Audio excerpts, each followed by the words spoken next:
I've had multiple cringe moments, mostly from my first few seasons, because I had never done that before. Like, I've never been on a mic in front of 18,000 people ever with an earpiece in, with someone talking, with trying to say things like in a clear, cohesive way. Yeah.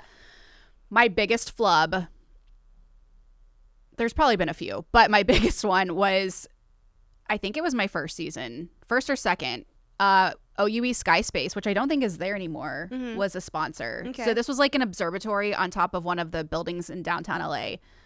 They had a full like 360 view and you could go up there, see the sights. The read was something like, I'm still going to get it wrong because I still don't know. Is it 1,000 feet above downtown LA? Does that sound right? I don't know. 10,000 feet maybe? No, that's an airplane's height. I don't know. See, this is why I got confused.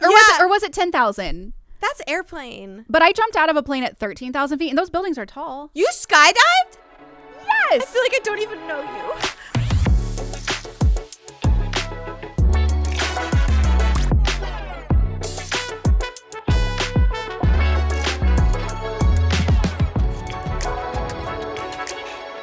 What's up, teammates, and welcome to another episode of RoyalTea. Carrlyn here alongside the lovely Kayla Kaniram. Oh, why, thank you. Hi, welcome home. Oh my gosh, I missed you. I missed you. So much. My voice is back. You sound great. Thank you. Yeah, you sound much better. We are not sick. We're flying high. We're feeling good. How are you doing? I'm good. The week was like the calm before the crazy storm that is ahead of us. Yeah. If you're listening to this, happy April Fool's Day. We will not be playing any jokes on you today. And well, so we think. That's a fact, I think. Hopefully right? not. We'll see what Tyler has in store for us later. Please don't prank us. But we're coming off of a 4-0 victory. Shutout victory, Darcy Kemper from up in Vancouver. And just a quick little 3-game road trip. Utah, Calgary, Vancouver. We missed you. I missed you guys. I'm serious when I say I want to bring you on the road every road trip. Like, can I be your emotional support human? Please. Please. It's just, it's lonely without you. I saw pictures of you guys like somewhere and it was just like Carrlyn and the boys and I'm like, I want to come. Let me recap this because Utah, it's a hockey city. Like, it's a hockey city. People love that team. They show up. There's stuff to do there. Yeah. Utah is not a city, but Salt Lake City is a city inside of Utah. You know what I mean? I doubled down on Utah is a hockey city like 3 times, and you're like, You say it, well, girl. I did the same thing before. What did I say? I forget. I said something silly like that too. We're geographically challenged. Yeah. And yes. So Utah, Salt Lake City, Utah. It's confusing because they're called Utah Mammoth. Yeah. So the Mammoth. I am obsessed with Salt Lake City just in terms of being a hockey city. We have a thing now. We go to this place called Quarters, and I think I talked about this before, right? You went back? We went back to Quarters. I love Quarters. Quarters the arcade. Did you play the game with? We played all the games. The one that requires like 8 people? Killer Queen. It was taken. The arcade bar. If you have not heard us talk about this, it's called Quarters. It's amazing. It's in Salt Lake City. They're open till 2 a.m.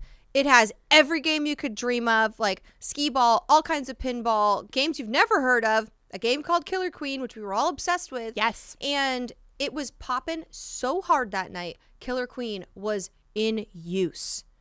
So we found this other game that we fell in love with. It was a 4-person game called Perfect Pour.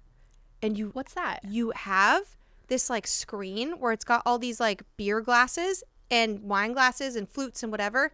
And when it's your turn, the glass pops up in front of you and you have to like pull the lever and do a perfect pour and let go. And you're working as a team to get like a high tip score because you're getting like tips for how perfect you can pour. Excuse me. We literally were working so hard to try to get on like the board of high scores. And we were like, I would say maybe $30 short. We're in like the 300s, but we couldn't crack into like the high scoreboard area. We were devastated. Dare to dream. Yeah, it was devastating. But also, like, I don't drink, right? Mm-hmm. But I still love going out on the town. I'll Diet Coke it up all night long. And can do a good pour. Thank you. Yes, I try. I try to do a perfect pour all night. I Diet Coked so hard, and we went to this taco place after at like 1-ish a.m. I'm so jealous already. And like, you know, I guess when people are drunk, they think maybe everything tastes good. They're like, this is the best thing ever. I don't know if you've ever been there, but like, I've heard it, I've seen it. And but I was all Diet Coked up, and we went to this taco place, and a DJ came out. So it's like 1:30 a.m. The DJ's bumping. People are singing together. No one knows anybody. We're all like just like yelling, singing, dancing, eating tacos and burritos. And it was one of the best burritos I'd ever had. That was my night. I am green with envy. You needed to be there. This is what I feel like college was like for people. I never had like that, you know? Did you do that? That feels like a typical... Yes. That felt like a college night out. Our taco place was called El Rancho. Did they have a DJ? If those walls could talk. Did you have a DJ? I don't think so, but what a great idea. Oh, so fun. And I kept saying throughout the week, I'm like, I want to go back to the disco taco place. Like, that sounds electric. Kept calling it different things. It was so fun. It looked fun. We really missed you. I missed you guys. Really, really missed you. We moved on to Calgary and Kayla. And you were crouched under the bleachers. What was happening? The Saddledome Arena. Is it old? It's old. It's okay. from the 80s. It sounds old. It's very old. It's from the 80s. It's like been flooded before. I don't know.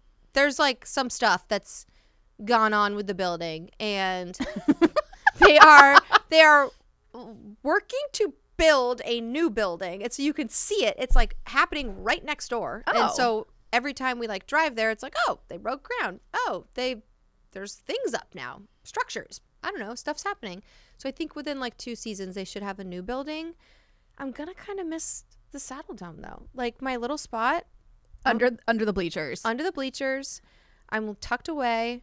The first warning I got was if anybody spills a drink, watch out, because it runs off the stairs and down. You can get like actually wet. Absolutely not. Leah Hextall commented on my little video on Instagram and was like, oh, I have the dry cleaning bills to prove it. And I was like, what? That was my biggest fear. So, yeah. You posted a cute video. Thank you. That was my spot there. And it's just such an old building. So quirky. A lot of fun. But a fan. Okay. We have to talk about this. A fan. I have so many questions. You know how people have been giving Anze Kopitar in his final season a lot of gifts. There's a lot, teams do like jersey swaps. There's some, champagne plaques, lots of really nice items. This was the first time I'd seen a fan item that our PR had gotten a hold of. And it was this epic painting of Anze Kopitar that, like, I'm talking like... It's a pretty decent sized canvas. It's decent size. If you're watching on YouTube, like this big. It's this big, okay? If you're listening only, I would say 3.5 feet tall, 2 feet wide. It's like a... I don't know measurements, but that sounds accurate. Maybe close to that. And we had just picked up a point in Utah, but we'd lost in overtime. Mm-hmm. We just lost in overtime in Calgary. Did the same thing. Picked up a point. And I'm like, I will cling to anything that I feel like can bring us good luck. Like a banana. I'll put a Crocs. Crocs. My headshot. Your headshot. Hey, there's a theme, okay? I'm a little bit crazy, and I will cling to anything. And Sean from PR was like, we've got this nice gift. I'm like, what is that? Oh, it's for Kopitar. It's from this kid named Evan. There's a cute little note on the back. Aww. Really, really sweet. Called him his idol. Like, awesome stuff. Kopi had seen it. And so, Evan, just so you know, if you ever listen to RoyalTea, it has been received. It has been seen. And it will make its way back to him. But Sean was saying, we're going to have to come back and pick this up when we come back at the end of the season. Like in a couple weeks, our final trip, we're coming through Calgary. So yes. we weren't planning to receive this. And like, it's going to be hard to transport. And I said, can I please? Yes. I raised my hand. Volunteer Carrlyn. Can I please transport this? I will take this back to the hotel room. I will bring it on the plane. I sit in the last seat on the flight, so I have space behind my chair. I can literally place it behind there. I will keep this safe. I will bring it and put it up in my hotel room. We will keep this at all costs, and I will make sure it comes home now. And Sean's like, probably looked at me like, sure, okay, like, okay, kiddo, like, it was just so, could see the dire needs of me, and was like, God, if I don't let her do this, she's gonna explode. So like, we're hanging on by a thread. I'm looking to bring in any good mojo, and so I bring it with me. I bring it on the plane. I'm outside by the bus, like we're gonna have like. That's the picture I received. You receive a picture from producer Tyler that's just like me in motion with suitcase and giant canvas. And like that's half your size. Like, yes, huge. It's massive. And I get on the plane and people are like, what is that? And I'm like, I'll show you. Here, it's Kopi, fan made it. And they're like, oh. And I'm like, yeah.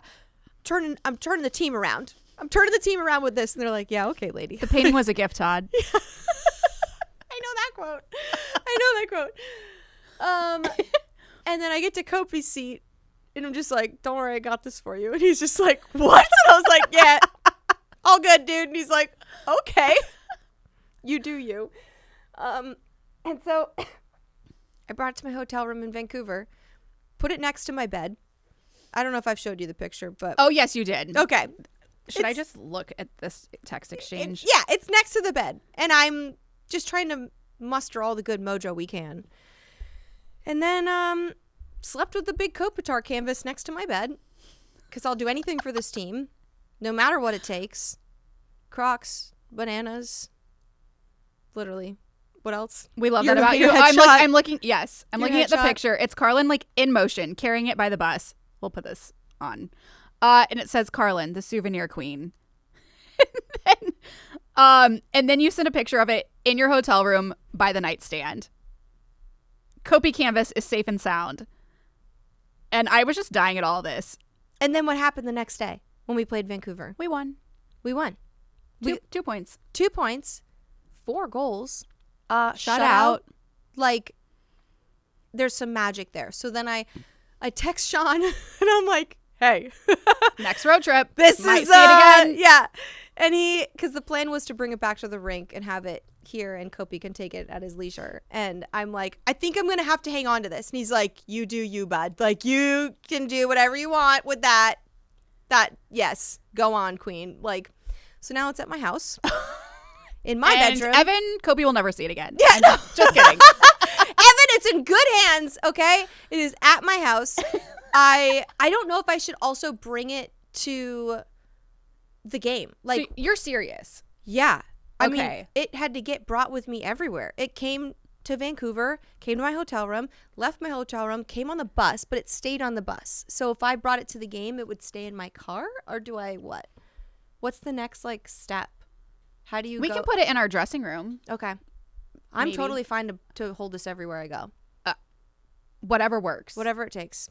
That's the point of the season we're at. Like, do what works. So that was a 15-minute story of how I have a Anje Kopitar canvas. I just got these pictures of you schlepping around a Kopi canvas. I'm like, is he aware that this is going on, first of all? Like, where did we get this? Why are you in charge of it?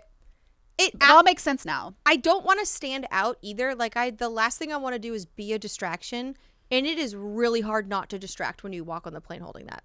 And it's like right there. You're doing a good deed. I'm trying. You're helping a lot of people. I want them to know, like, I'm taking it as a personal responsibility to switch up the mojo. We all thank you for your service. I hope at this point we have like a little bit more clear of a picture too of where we're at in the standings, because right now we're 1 point out of the second wild card spot. Kayla, it's been so crazy. Like, it's so crazy. Every game I'm holding my breath. Yes. And like the last couple years, like, we've made the playoffs consistently the last handful of seasons, and it feels like it's been a lot more certain. So this is really hard to sit with. It's like hard. And I know fans are on edge. We're like adjusting ourselves on the couch now. We're like freaking out. Like, it's, how are you watching at home and not like biting all your fingernails off. Well, the Vancouver game was way less stressful. Yeah. Had the lead, extended the lead, never lost the lead. So those are the games we like. But the other ones, I mean, even when we get to overtime, I'm like, well, we got a point. But we really need two right now. I know. It's crazy.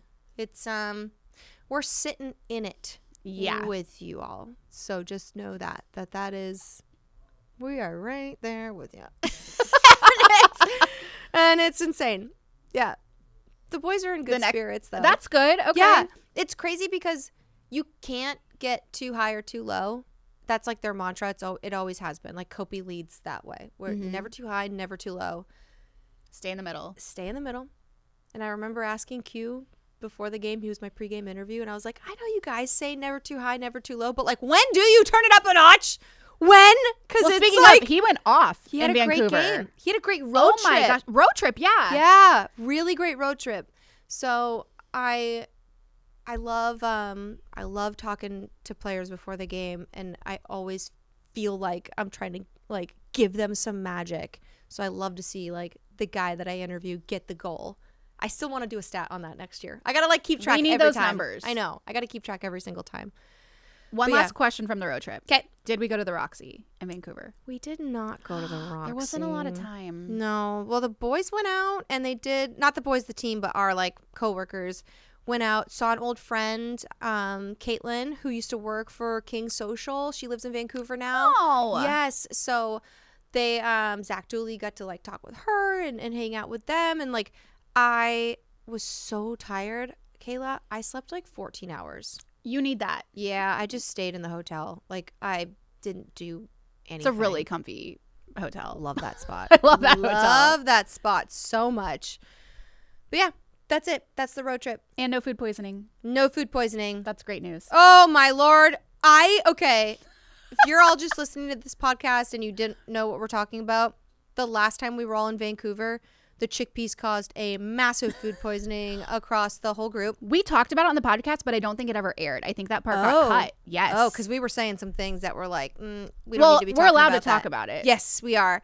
And so I checked back in with the people that were there, and they were like, oh, that was the game. You all were here? And I was like, yeah. And so food poisoning. Yes. First road trip. And I was like listening to Lisa, their stage manager, tell me about other people on their crew that had been affected. She's like, yeah, that was awful. That is I was like, wild. It was crazy. And she's like, never since, though. Never since. Like, nothing has happened since. There was a chickpea salad, and I ate a lot of it, as did a lot of people from our team. My first and only road trip. Well, not now, but first road trip. Luckily, I had already gotten home. Others were not as lucky. Yeah. So it hit me over 24 hours later, which was weird. But I guess that's normal for like that kind of thing. Whew. That was not fun. That's the first and only time I've had food poisoning. That's so wild. And then Alec checks in on me and he's like, just seeing how you're feeling. And I'm like, I hope I haven't already told this. I don't think it ever aired. But I was like, norovirus was going around. I was like, I got sick, but I didn't want to say anything because I was like, did I get people sick? Like, that would be my nightmare. And he was like, a few of us are sick, just checking in. I was like, actually, I'm sick. Yeah. Yep. And he goes, okay, well, we're flying home. And I'm like, oh my gosh. So then we come to find out, like, Vancouver reaches out. Then we have to fill out surveys, what we ate at the media meal. And the chickpea salad was the culprit. Dang. So I texted you guys. I was like, stay clear of any chickpeas in the media meal. Yep. I didn't have a single chickpea. And I specifically remember you were like, I need tofu or something because there was just nothing that. Well, there was cheese in the salad. Yeah. And so that saved your life. I spoke with the chef and I was like, hey, it would be so awesome if there were like an option where you could add the cheese after. Like if you put that on the side. I was sitting there when you had this entire conversation I was with like, him. people like me can have the salad and it's like so allergy friendly to just like make it available for everybody, but we can choose what we want to put on it. Now they have a salad bar, so you could choose. Turns out your life was saved. I would have not put chickpeas on my salad either. I think it was in it, wasn't it? So like, oh yeah, they have a that's what salad you're bar. saying. Okay. I would just do leaves, cucumbers, tomato, and a little bit of balsamic vinaigrette. Boom. There we are. That's a great TeaCap.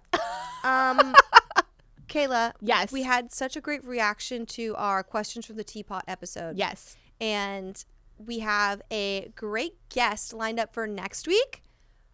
Blake Bolden will be joining our show. We love Blake. You are going to love that interview. We love that interview. It's already happened, so you're going to have to sit and wait for it. But Teapot questions went so well last week. Big hit. Since we're in like kind of a limbo, we're waiting for playoffs to really just freaking kickstart and get going here.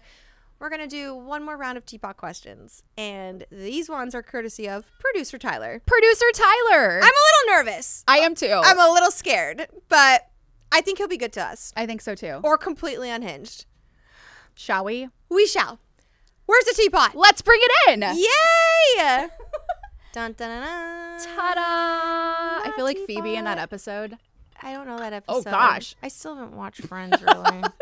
It's okay. All right. Ooh. Kid. Oh, there's a screaming kid! Oh, no! I hope they're okay. We hear everything in here. Yeah, you might not on the recording, but child might have phoned down. Okay. And the first question. For the first question. I guess we don't need the saucer. Oh, the kid! Oh, they're screaming. It's wild here on a Friday. Oh my God. Okay. What is some advice to young women or girls who dream to have the job that you do? Oh, That's a great question. Tyler, we're off to a good start. Tyler, so thoughtful. Oh my goodness. Okay. Advice. Well, in Blake Bolden's episode coming up, we give a lot of advice, I feel. Like, Yeah. we give some or she gives some really good advice too. I always want to come across as my true self. And I feel like that's something that I want to see people lean into. So Yes. if you're trying to come up in this business, if you're trying to do something similar to what we do or have a job where you're on camera or talking to people for a living, like being true to yourself is something that I feel like will get you further. I don't know. Like I feel like, hold on, there's a scary. Jeez.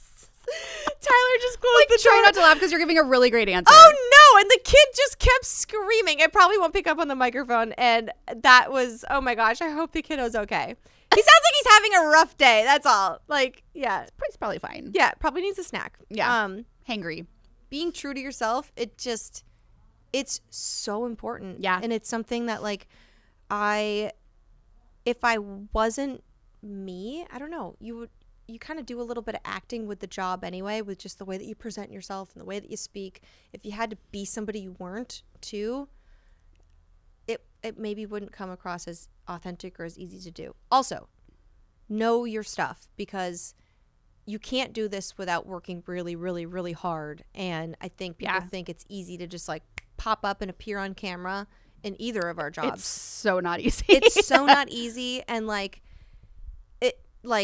the hair and the makeup that we're doing ourselves and like the outfits we're picking out, like that might seem like so fun and glamorous, and like that's actually the least favorite part of the job for me. It's actually really hard to do that stuff, but like you gotta lean into the work and the knowledge and the preparation too that comes with it. Yeah. That's kind of my advice. I think I've said that's great advice. Yeah. And that's exactly my advice too. I think I've said this before. There's someone, Amy Leone, her advice to me when I met with her years ago was be authentic and be credible. Yes. Literally exactly what you said. Yes. Credible is a great word. Because people can notice right away whether or not you're authentic. And I think that's so important. I think it'll take you so far. I struggled with that a lot, because even when I was doing Fox Sports Girls, love those days. Always wanted to be one. we had full control over our socials, and we were live tweeting for us, it was Cardinals game, Blues game. And I'm quirky. I'm a little off the wall. I'm weird. And there were some things that I got called out on by like our high up bosses. They're like, I said something one time about, it was like, oh, I have ADD. And they're like, you can't say that because people do have that. And I'm like, I know, I have it. And that's what's so great, is having bosses who let you lean into that, because not every place is like that. And I thought for so long that I couldn't get to where I wanted to be because I wasn't as buttoned up as other people were. But I wasn't going to sacrifice being myself at the same time. Yeah. So I was just like, you know what? The right person, the right job, the right bosses will like this. and want to use it, and the wrong places won't. And you always end up where you're supposed to. Totally. And now we're on a podcast talking about bum hooping and throwing up banana strings. Yes! So It's so true. And so lean into the weird, and you never know what'll get you. Lean into the weird. And then also, I think I'm going to speak for both of us. I feel like you'll agree on this too. There's a caveat to all this where people don't have to accept your weird right away.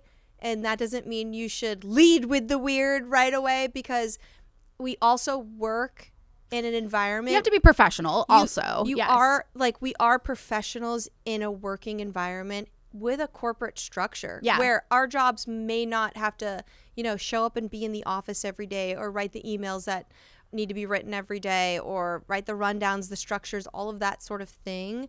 But when you enter this space, to have respect for the people that do that, and not like enforce your weird as something that everybody like correct will like got to get on board with or don't. There's a balance, and it's all a dance. There's a time and place. There's a time and place. And I think some advice, like why I tell people to learn about every job that goes on around you, is because it helps you with your awareness of like how to do the dance, how to show up and be cognizant of like, this is what people are doing with their time in this department. This is how people run the truck when the game night is happening. Like, I still learn stuff all the time. Mm-hmm. All the time. I sat in the truck for the third period of the Buffalo Sabres game at home recently. Ooh. And there was this time where I would always use what I thought was a break in the broadcast to speak to my producer real quick, because it sounded like dead air, because we would do what's called a squeeze. And if you're watching on your TV and you're like watching the game and they push in the game real quick and there's an ad on the side, it'll be like Jack in the Box or something. It's like a silent part for us because none of us are talking. And the Jack in the Box does its little thing, and then John Kelly starts talking again, right? I always would like ping Hoover, my producer, and go like, hey, Hoov, can I ask you something? Not right now. And I'm like, okay. But I'm thinking it's this quiet time. When I sat in the truck and I watched them cue the graphic, cue the squeeze, this person's going, that person's going, the director's going. And I was like, oh my God, they're all talking during that time. It's a wild place, the and truck. I'm thinking it's a quiet moment for me to pop in and ask a question. Gee. So I learned in my 8th season in, I'm like, whoa, never talk during a squeeze back. Okay. Like, just, you can never stop learning. Yeah. So, yeah. Embrace your weird, be yourself, but like learn everything so you know when to let the weird come out and like insert the weird. Yes. And like have the respect for what goes on outside of your job. Correct. Yeah. Well said. Okay. Yeah. I thought you would agree with on that one. Yes. 'Cause it's the same with yours, Yeah. I feel. Okay, next question. Let's go. I love the Teapot questions. Me too. Okay. What do we have here? Oh, gosh. Oh, boy. What is the most embarrassing moment you've had on the job? There are too many. Oh, Lord. Oh, my gosh. I mean, we told this when Daryl Evans was on the pod, but like I completely said the wrong player's name and was trying to say Tavares. And so like in the commercial break before we had gone to commercial, I was like, John Tavares, blah, blah, blah, blah. We're like, we're in Toronto. We're just talking about So him, confident. whatever. So confident. And I knew that they were going to show like footage of him during the next segment, and I'll toss to commercial off the footage of him. So I like get it in my head to like talk about Tavares, blah, blah, blah. And I remember I was just like, and Jonathan Toews and the Toronto Maple Leafs. And Jonathan Toews plays for the freaking Winnipeg Jets. And Daryl looks at me and was like, what?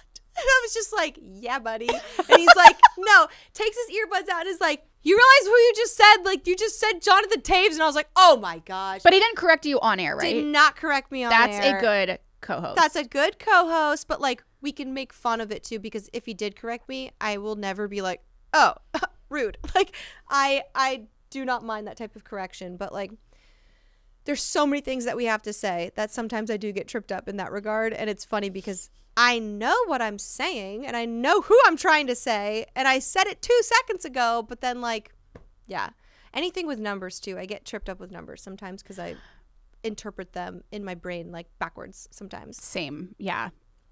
I've had multiple cringe moments, mostly from my first few seasons, because I had never done that before. Like, Yeah. I've never been on a mic in front of 18,000 people ever, with an earpiece in, with someone talking, with trying to say things like in a clear, cohesive way. Yeah.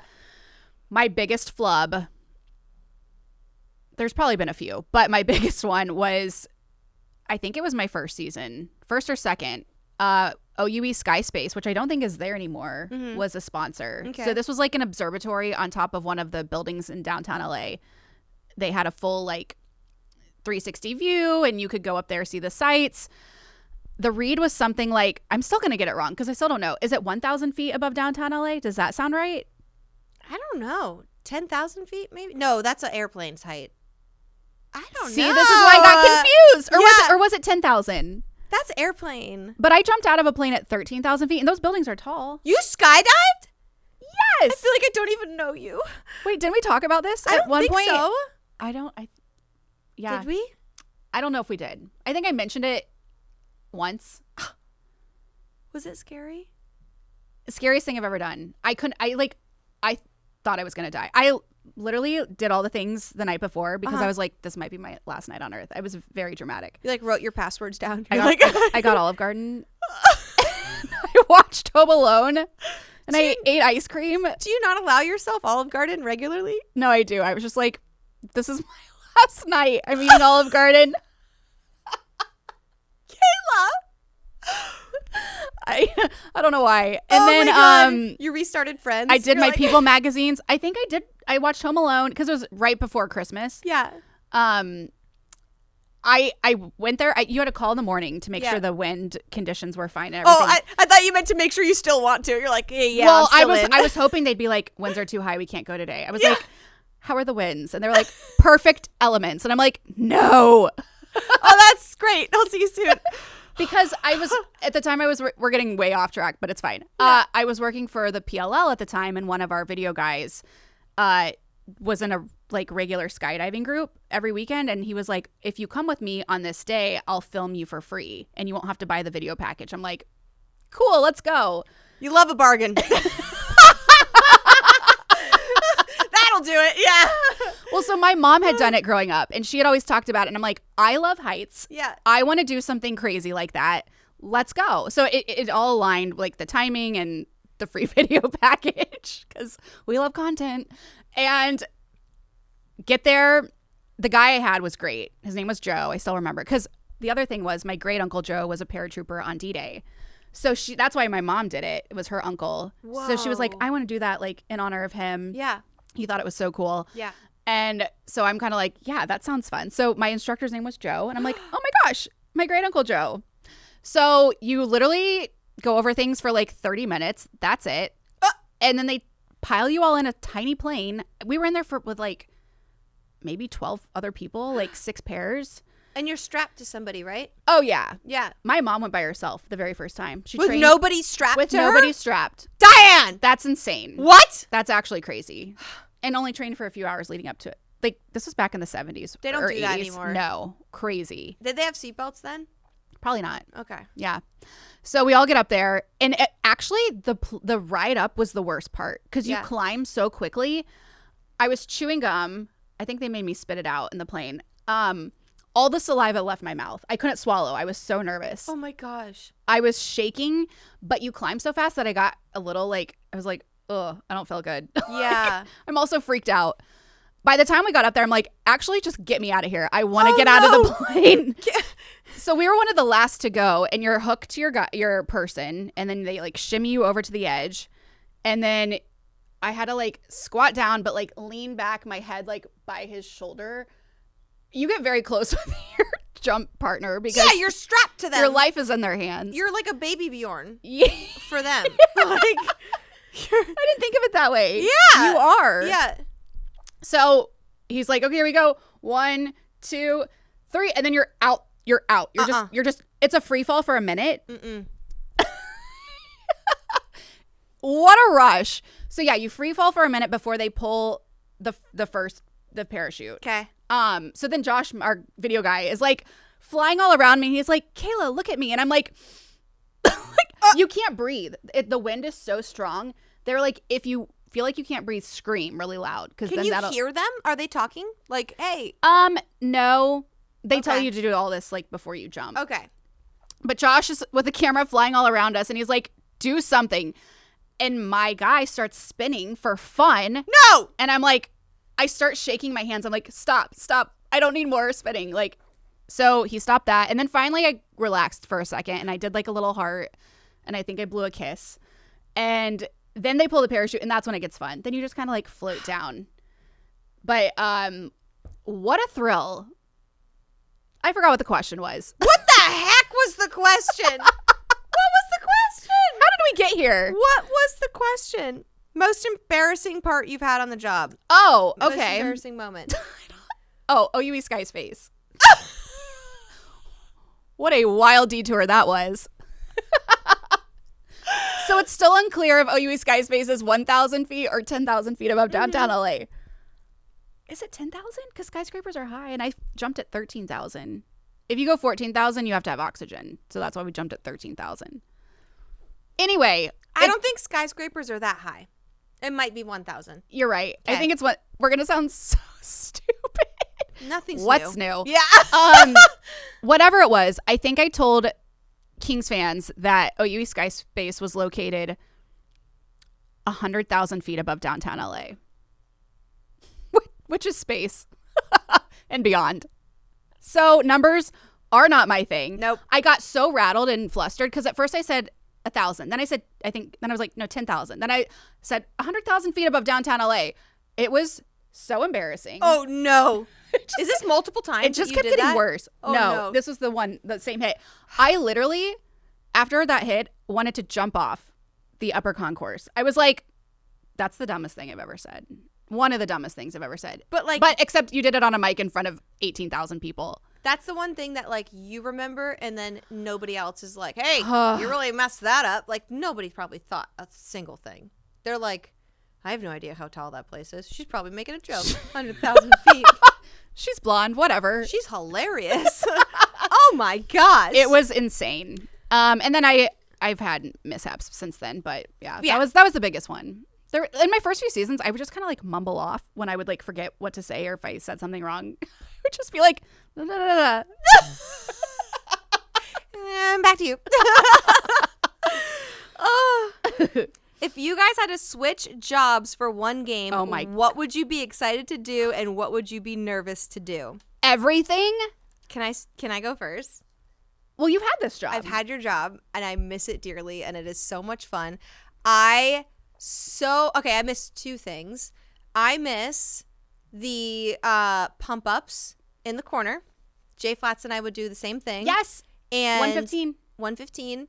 I remember vividly, like, we would time them out to this, like, Dire Straits song, and, like, you would have to get it at a certain time before the song hit the, like, freaking guitar part. Like, oh, my God. Like, that would shoot me to the moon. Vibes were so high. I miss doing that in the playoffs. Like, that was the 2014 Cup run, and Jay Flats had this really big opportunity where he was filming this, like, game show pilot, like this really, like, it was a huge opportunity for him, and he wasn't there for some of the games, and I was like flying solo trying to do these pump ups to his, like, you know, honor of like, I gotta do it like he does it. Those were some of the most electric, like, times in that job, so I miss that. I would be excited to do that. I loved intermission interviews with the kids after, like, the, like, Charlie Brown music, and the little kids playing hockey and falling all over the place, and just like them, you know, saying their favorite player, like, just we brought that back this year, and it's my favorite. I love it. I heard you do it the other day, and I was like, they're talking to the kids. Like, I would ask them things like, if you're trying to pump up the locker room right now and they can hear you, like, what are you saying to them? Like, that's a good question. I'm taking that for the next game. Kind of like, yeah, I got you. Thank you. You need any prompts? I can help you out there.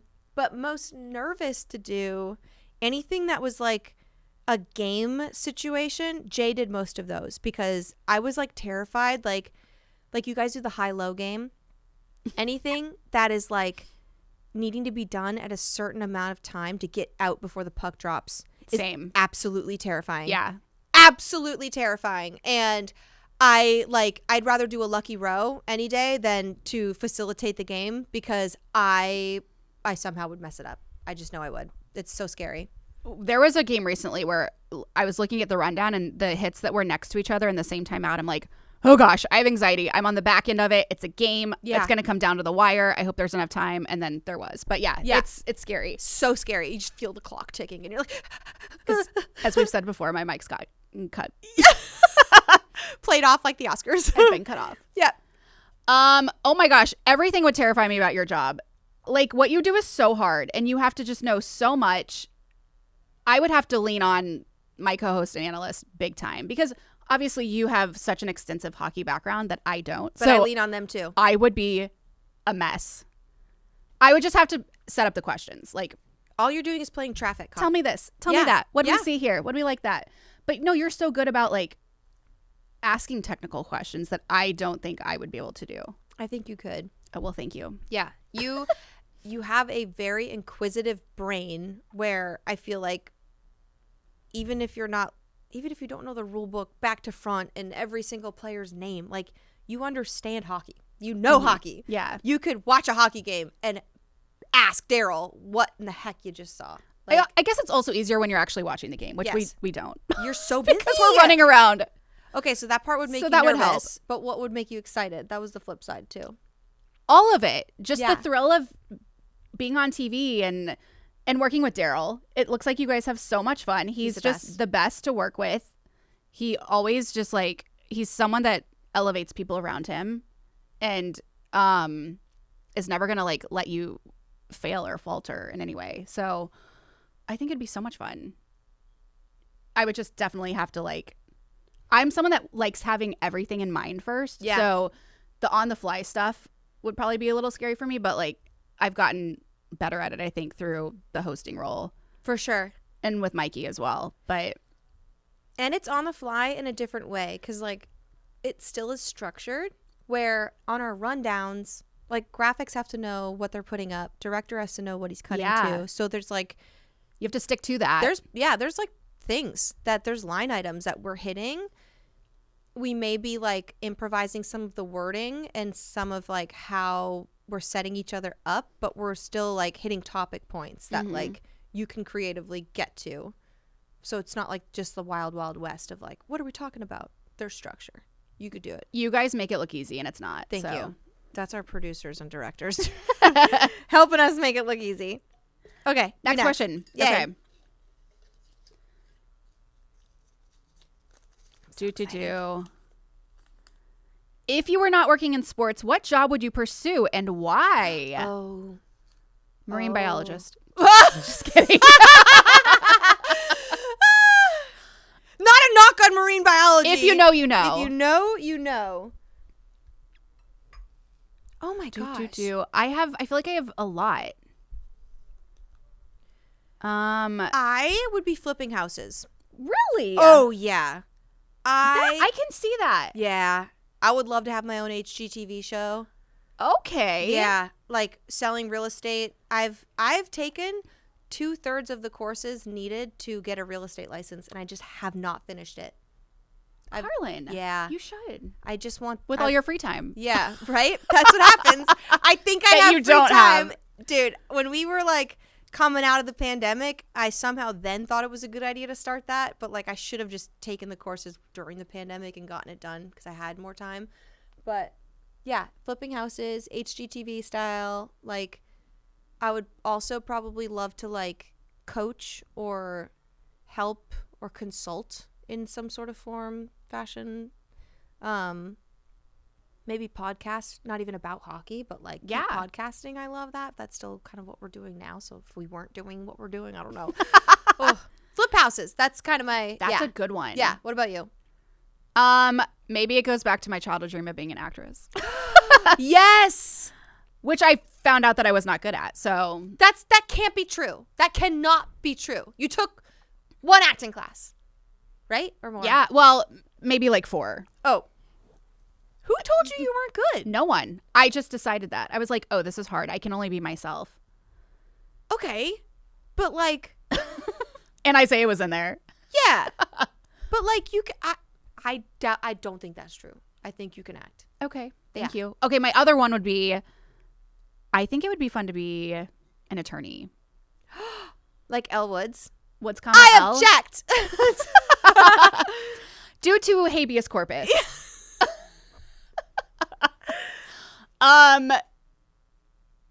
Or like a Detective Olivia Benson, SVU. Yeah. Ooh, that would be a fun job. Yeah. I am like weirdly obsessed with Getting to the bottom of things. crime. Not crime, but I've always had a lot of questions. I like doing detective work. I like figuring things out. Something to do with that. I don't know what that means. I could see you being a really good detective. Yeah. You have this unassuming way about you too, where you don't feel like you're like poking people for the answer, like, but you have this like, you'll just be doing your makeup and you'll be like, Carrlyn, what do you mean that happened? And like straight up, like, just I have a lot of questions. You do, and but it like comes off in a way where like, oh, I better answer her. Like, wait, it's like, really? Yeah. Like, is that bad? No, it's a good thing. It's a good quality. Like the way you want to know things. There's a hunger in there. I could see you being a detective. Okay. Yeah. That's mine, I think. And scaring the crap out of people too. Oh, gosh. Like you're in the room with them and you're like doors shut and you're like, listen. So I heard when you went to the grocery store and the alarm went off, we've got the footage. Shows you stealing the pickles. What do you have to say for yourself? And that person's like, I'm caught. Your ability to come up with scenarios is really remarkable. I hate this brain. Spicy. It's spicy. She's spicy. I got a spicy pickle for a brain. No, and I just like the idea of like helping people and putting away bad guys. Yeah. I don't know. Also that's good motivation. Captain Olivia Benson. Goals. Yeah. Kaniram. Captain Kaniram. Captain Kaniram. Come on. That has a nice ring to it. That's got a really good ring to it. You have to work your way up a lot to get to captain though. You're only 22. So who's been your biggest supporter throughout your career? Our moms. Mom and dad. Yeah, mom and dad. My cheerleaders. Yeah. I'm trying to think who else. I mean, there's definitely like a handful of mentors along the way. You. But yeah, definitely parents. Yeah. And my, two of my good friends are also my biggest cheerleaders. Like they're always, my friend Paige, she's constantly been, she was ChatGPT before ChatGPT. She would always help me write my cover letters and my emails. She just had this way of words that was she's so well said and well spoken. And literally like, I would always go to her and she would like revise my resume, revise my cover letter, revise my emails. Like she's the one that helped me put together the spreadsheet of all the people that I used to email. And she's always believed in me. And she's always, pushed me and had my back. Even when things got very dark for a while and I was just like, I don't know what I'm doing. I'm giving up. And she was like, no, you're not. You're meant to do this. Thank God. Yeah. Wow. You need people like that. You need friends like that who just push you even when you're at a place where you can't. Yeah. And they see what maybe you don't see in the moment. No, totally. Yeah. My best friend Kat, definitely that. Yeah. She's also a spreadsheet queen. What is that? What? Because we're not. We're not. No. And we attract that maybe. They're like, she needs help. Yeah.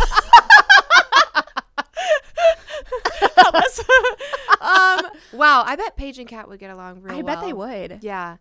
No, Kat is like, I mean, same. Like she's I can voice note her any time of day. Like, yeah, she is my ride or die, like straight up best friends. 20 years probably now. Yeah. Yeah. Believes in me when I don't believe in myself. Mm-hmm. Validates things that I'm literally like, do I sound crazy? And she's like, absolutely not. Yeah. No, you're not. This is why.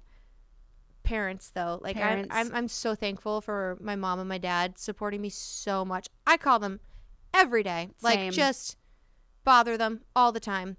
My dad wants to hear everything. My mom wants to hear everything. I don't know if your mom's like this. I love my mom so much, and she just like thinks she's instilled it in me that anything is possible. Why not me? You know? I love that. Like will just straight up be like, why don't you do that? And I'm like, Mom, that's not how that works. I got to do this. And there's this person you have to talk to first. And you can't just leapfrog that guy. And she's like, you should be doing that. Like, I just love that like confidence from her because she makes me feel like I can. Yes. Like every day. Yes. And even if it's like the most crazy thing, like she'll be watching the Super Bowl and like Aaron Andrews, whoever, they're doing a great job. And she's like, you should do that. And I'm like, Mom, I don't know anything about football. That should be you too. You'd be great alongside her. Woo! And I'm like, love that. Yeah, just like so confident in me. And I'm like, is that what happens when you have kids? Like you're just like, they can do anything. Like, or I don't know. I love the optimism. Yeah. Yeah. We need it. We do. We do. My mom listens to every episode. God, I love her. Yeah. That's great. She just thinks this is the coolest thing. And my parents have always been so supportive and encouraging. And I've probably stressed them out a lot, but they still root for me. Don't be stressed about her. Hey, Diane, she's doing great. Like literally zero stress. You shouldn't stress at all. I don't think they loved it when I quit my job in Chicago and moved to LA with no job. She's sailing. And no plan. Oh, but gosh. we figured it out. Yeah, she's doing great. So great. Oh, my God. So she hears all the talk about the rugby guys next door, too? Yeah, she does. Yeah, like. She's like, have you sent them anything? Have you brought them anything yet? No, Diane. No. We don't want her to think. We don't want them to think that we poisoned their muffies, okay? Like, jeez. Husband, too. Mike. Biggest fan. Yes, king. Like, just. It's so funny because he sits with me in my job and my brain every day in and day out, to the point where like I've joked, like if I go down, if I'm like this last road trip that we went on that he came on was in New York, and I was like, if I got sick, I feel like you could just go do my job. Like I could call Hoover and like you can tap in. Mike's filling in. Straight up. Like he is like my second like source of everything. Like all of it. You guys are so great. He's the ultimate teammate. As a couple. Like, I love being around you two. He just looks out for you and he always has your back, and he's the best. He's the best. You are goals. I need to find my mic. We still have our issues. I don't want everyone to think it's perfect. I am a disaster, messy, like don't do the dishes for a week type of person, and he deserves better. So much better. Oh, it's brutal. He's like not type A, but like I can tell I stress him the heck out. He's so lucky to have you.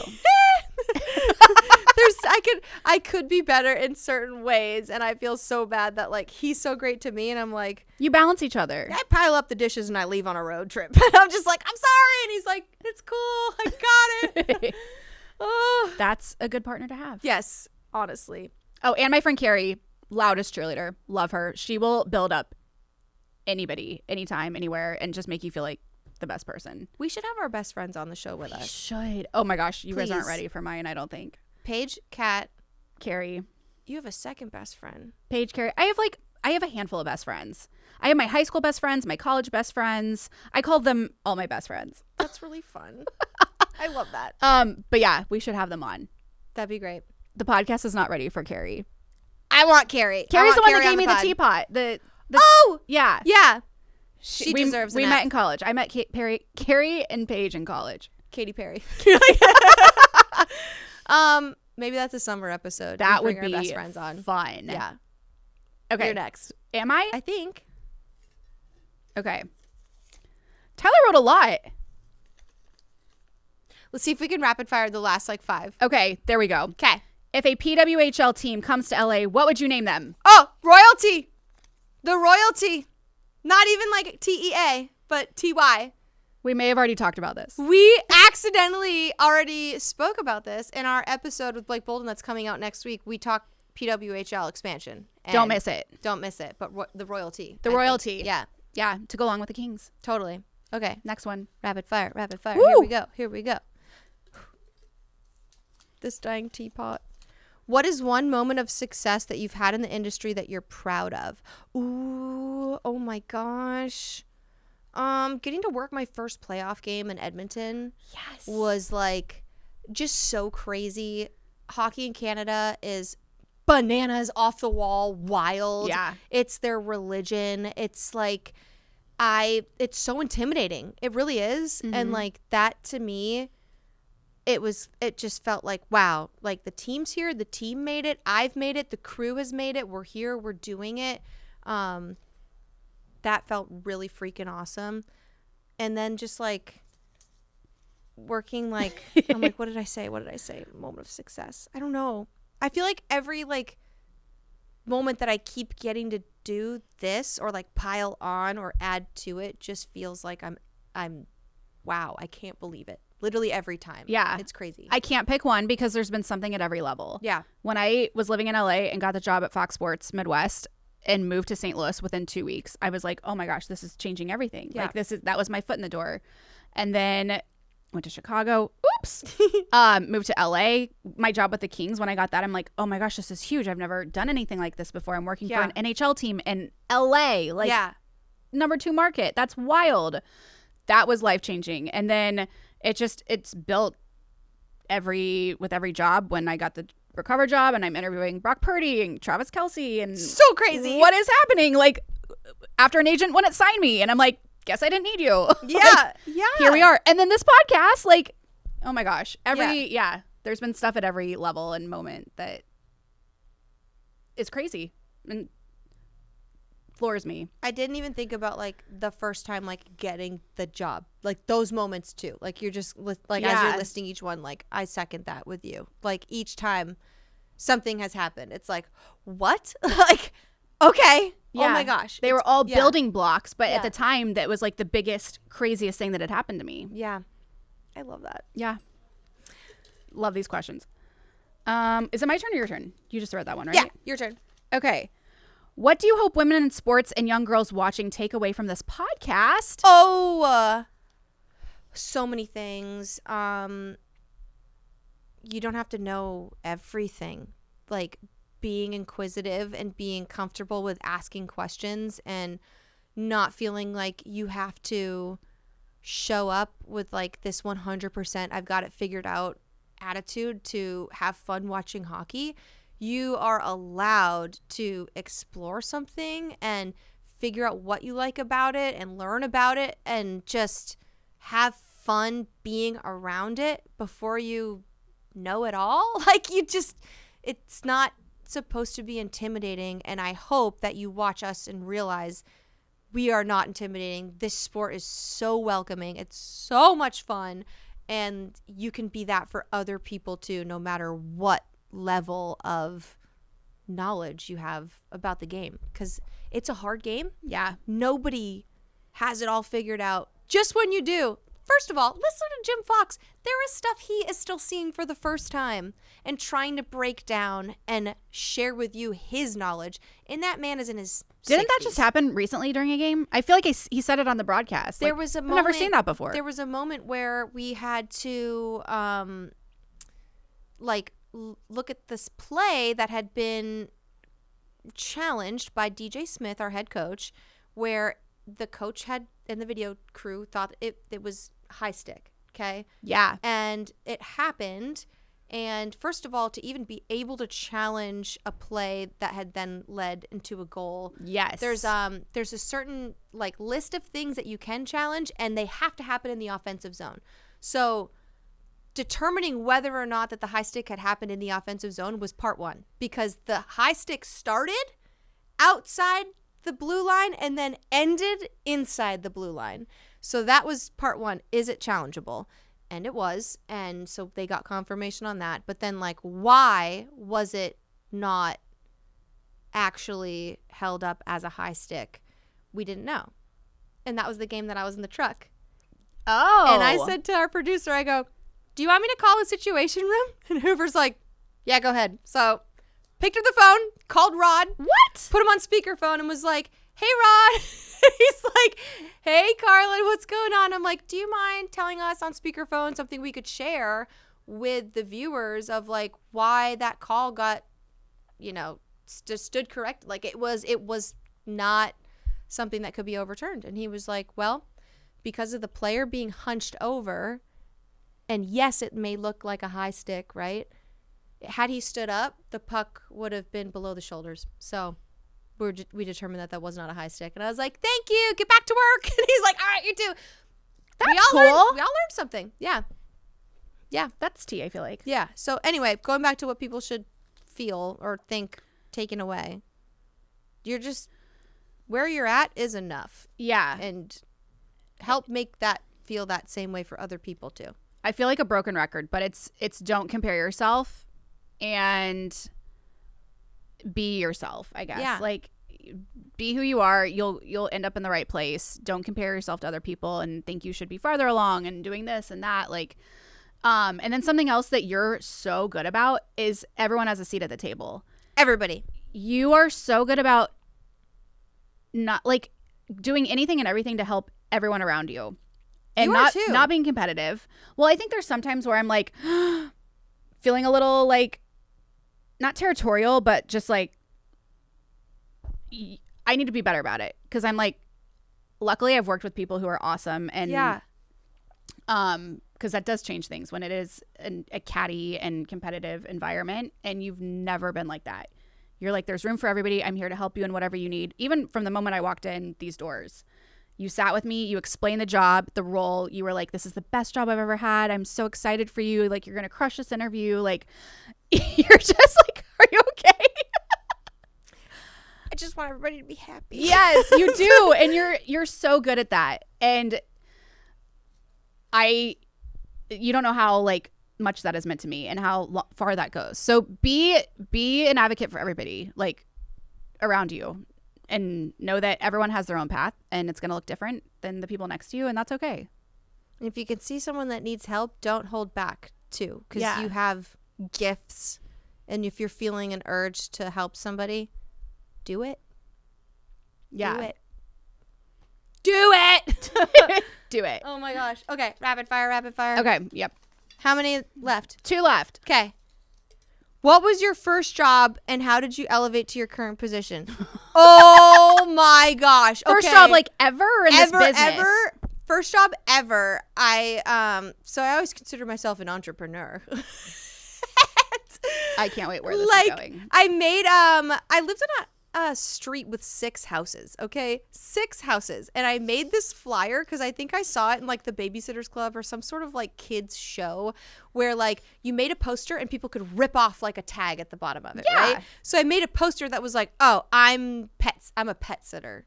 It's just me, little old Carrlyn, living at the house that everyone knows that I live at, and like rip off the thing, give me a call or whatever. And I remember like watching people's pets in the neighborhood. So that was like job number 1. Real big girl job, like in high school. I worked at a place called Mr. Bagel, and I was absolutely not cut out, not at all cut out for waking up at 5 a.m. to be there at 6 to like, no, absolutely not. That was my summer job. Horrendous for me. Love Mr. Bagel. Still will eat there anytime I'm back home. Mr. Bagel sounds good. Then I worked at Ace Hardware. Did you? Heck yeah. Shout out to my guy group. My Ace guy is the friend place. Group. Ace was the place. Yep. It's your local hardware store, whatever the like jingle is. We had a great guy group of friends and we all worked there and it was hilarious and fun. And then worked at Sherwin-Williams and just like was like, you do need to flip houses. Match and paint. Yeah, it was kind of in the cards. And then I pivoted. hard pivot. Yeah. Then Bogey Cart. That was the other one. Cart. Yep. When I moved here. Then everyone knows the rest. Ice Crew in Arena Host. Worked at Discount Hockey. Sold a lot of hockey equipment. Learned a lot about hockey equipment. Those were kind of my jobs, I guess. Okay. Yeah. Ace Hardware. Sherwin-Williams. Heck yeah. That gives you so much street cred. I had no idea. Oh. I still don't know much about that type of thing. But like, yeah. Loved it. Did you have to wear like a vest or an apron or something? Yeah. I think I had to wear like a colored shirt. It smells good in there. It smells like cardboard. I like going to Home Depot just for the smell. Yeah. Wow. Or like a Lowe's. I think they smell good. It's also probably a place where I could meet a guy. Yeah. Anyway. Does anyone else like the scent of this place? Me? All right. Don't you think they smell good? Yeah. They're not bad. That's like like a cardboard. Is that a weird thing? No. Okay. No. My first job was probably babysitting. Yeah, I was too. obsessed with babies. Yeah. I just wanted to play with babies all day long. So I was babysitting like at like 12 maybe. Same. Yeah. Just like for people close by, like they'd have to pick me up or my parents would drive me or I don't know why people trusted me with their children at that age. But what's crazy is, don't you feel like you would be better at that then than maybe now? Like, I feel like then actually, yeah. I remember a kid I was watching when I was like 13 had like a fever, and I was like, okay, let's get the stuff. The parent left this. We take the temp. We do this. I was like on it, but they don't do that anymore. Like, no, you gotta be older and like wiser. And all that. Yeah. So babysitting, my first like job, well, was probably 2. I taught ballet, where I took ballet, and then I was a lifeguard, and I wasn't a good one. What? Sometimes I would fall asleep. Kayla? It was hot, and just like in the summer, it just kind of like fall asleep on stand. Oh my God. Not for a long time. That's not good. No. No. I mean, it was a big pool, so there were like other 12 lifeguards. Okay, good. I'm like, Tyler, do we need to cut that? No, there's other people saving Nothing lives. bad ever happened. Okay. I did not have to save anybody. Thank goodness, because you don't want me in that situation. Right. I don't know why. I just wanted a tan, I think, and just to be social with my friends. Yeah. But if there was actually an emergency, I would be so out of there. Oh, no. But other than that, those are my first few jobs. Yeah. And then, yeah, waitress in college at a sports bar, and then did the hosting thing in LA once I got there. And then my first like job was, I guess, at Fox Sports Midwest. Yeah. Fox Sports Midwest, girls. That got me on the like sports track. Heck yeah. I don't know if I'm missing anything. I love that. Okay. Last question. Yay. Okay. Have you ever had an interview or a live hit go wrong? If so, how did you save it? Yeah. Dustin Brown dropped the F-bomb in an interview. I think I've told this story. If not, you save it by immediately calling the production truck, because don't air this. Do not air this, or they can dip it out. They can go and like dip the audio and anticipate it. So like when I record my interviews in the intermission, I'm recording it during the commercial break. So it's called live to tape. So like me and the player are live with one another, but they like record it and then air it after, so Patrick can toss to it. And Dustin Brown said the F-bomb, and I had to call right away and say, he says it after this line, be ready for it. And they were able to like go through the replay and go boop, boop, and like dim it. And then the second time that ever happened, it was Dustin Brown again, and he said the F word, and they had to go back and do the same thing. What? And I'm just like, what? Brownie. So anytime a player does that, I am immediately trying to protect them. There's been like an SHIT word that's been dropped in like a post game or something like that. I'm always just like, got to do this right now. Hello, are you listening? Texting, calling, like making sure that they just dim it, just so the viewers don't have to hear. I know. Because would that get bleeped or no? That's on us to bleep it. Really? Like, we have to do that. Yeah. Okay. Go wrong. If so, how did it? I don't know that. Oh. Yes. Okay, I have one. It wasn't for Kings, because we don't do a lot of interviews. Yeah. Unless it's during pregame, during our like casual banter. But when I worked for Fox Sports Midwest, I was very green, and we were doing I think it was either the Albert Pujols tournament or the Marshall Faulk tournament. I think it was Albert Pujols. He does a golf tournament every year. And they wanted one of us on the mic to go around and ask all the players questions on the course. And I don't even remember who I was interviewing. It was someone that was very nice. And I just totally blanked. I had a full mental block.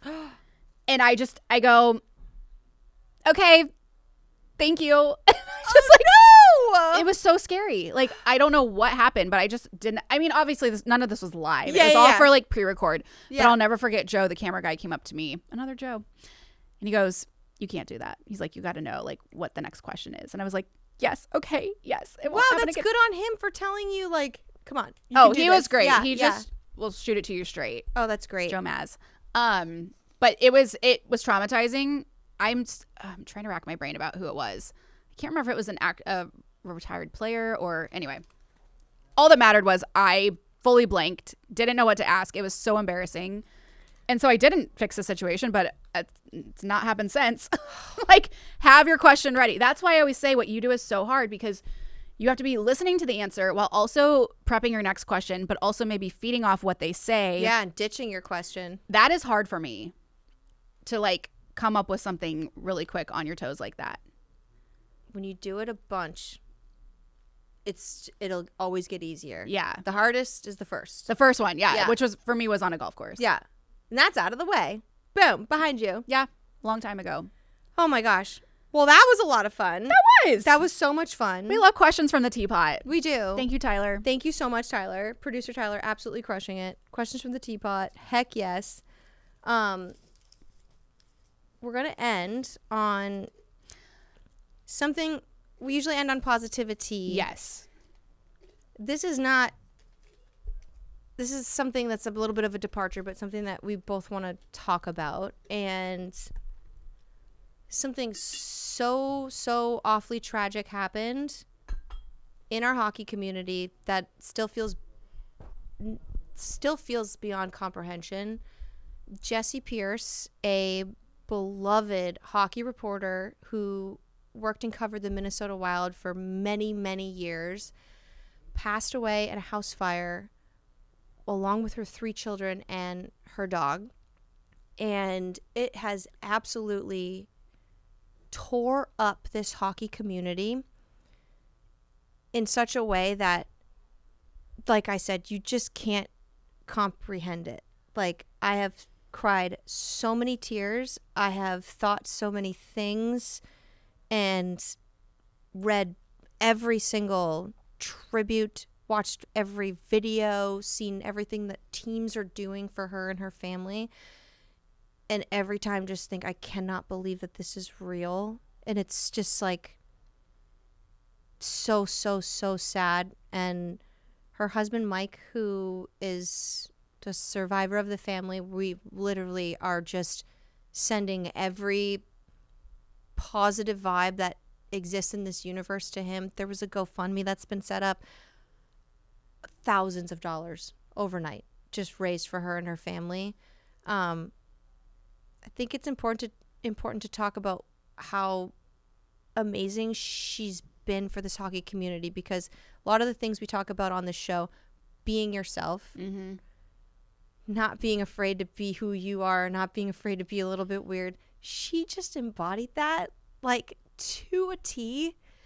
And like, anyone who doesn't know, she covering the Wild, whenever the Kings would come through, she would just be so excited to cover our players that were born and raised in Minnesota, would just be at the ready to interview them, write about them, like share them with her community, and do it with this enthusiasm where like I could have entered the locker room for the first time up there and I have no idea where I am or where I'm going and what I'm doing. And she's just met you with a smile. Like immediately it was like, how's your trip? How is everything? Tell us about this. Knew everything that was going on with our team heading into the trip. Just like, Kayla, I can't even wrap my head around it. It feels so unfair. It feels like she had so much left to offer, and like her presence and the impact that she made, it's felt everywhere. Every team that is hosting Minnesota and their arena is leaving flowers in the press box and what would have been her seat. There's been tributes on air. We did something on air, and it's like I will start sobbing again if I really like talk about it to what actually happened. But it was in the game in Utah, and it was still so fresh, and we all knew, we were like, we have to say something, we want to say something. Our producer planned for us to say something, and then like before we went live, I'm sniffling and like I'm having a hard time getting ready to say something, and like Foxy's hearing me, and he literally was like, how are you doing, Carrlyn? I was like, not good. And I just like started losing it, and he, like a coach, like a dad, just like jumped in and was like, you've got this, bring it in, reel it in, you've got this, do it for her, focus, like speak from your heart, go. And like we tried to honor her the best we could, and like I've somehow just blacked out and like shared as much as I could about her, but that's making me tear up. It's crazy. I heard you say all those wonderful things, and I could hear it in your voice, and I was like, it broke me. I did not get the pleasure of knowing her personally. I just saw everything on social, and I don't think I really knew until I saw Dooley's tweet about it, and then saw your stuff on it, and then just everything that was on social. And it is just absolutely heartbreaking on so many levels. And she just seemed like such a wonderful, joyful person who loved what she did and brought joy to everyone around her and elevated everyone around her. And everything has just been so positive, and just how an incredible person she was, mother she was, wife she was. It is heartbreaking on so many levels, and I'm so sorry that you lost a friend. And I think you guys honored her beautifully during that tribute. And I think I texted you or messaged you because I didn't realize really what was happening. And then once I read more into it, I was just like, oh my gosh, this is like, you can't wrap your head around it. No, it's just, it doesn't feel real. Yeah. The last interaction we had was her covering Mikey Anderson. We had gone through Minnesota as our only trip this year. We had this like leisurely day where a full practice day at their like training ice, which is rare. Sometimes we just skate at the big ice on the day of and all that. And we got this real solid hour and a half with her of just like standing by the rink, talking about life, hearing about her kids, hearing about the season, talking about injuries, updates, players, who's fun, who's hilarious, tell me about Kaprizov. Like, is he how is he so good? Everything. Tell me about your family. And then just like this moment of like, how on earth do you do it? How do you have these 3 beautiful children, this husband, this life, this job? She was a podcaster too. Her co-host. Her stories have been breaking my heart. Just how do you do it? And her smile and just like this effortless, like, it's just her life. Like, she just loved everything that she did. She loved being busy and in the hockey world and covering those guys. And we could do a whole podcast on her. Yeah. So teammates, hug your loved ones. Yes. Tell the people you loved them. Love them. Love, not past tense. Love them. Tell people you love them. And contribute to her GoFundMe if you have the means to, because that goes to support her widowed husband and any needs that he is going to need. We want him to not think about anything during this time except himself and his family. And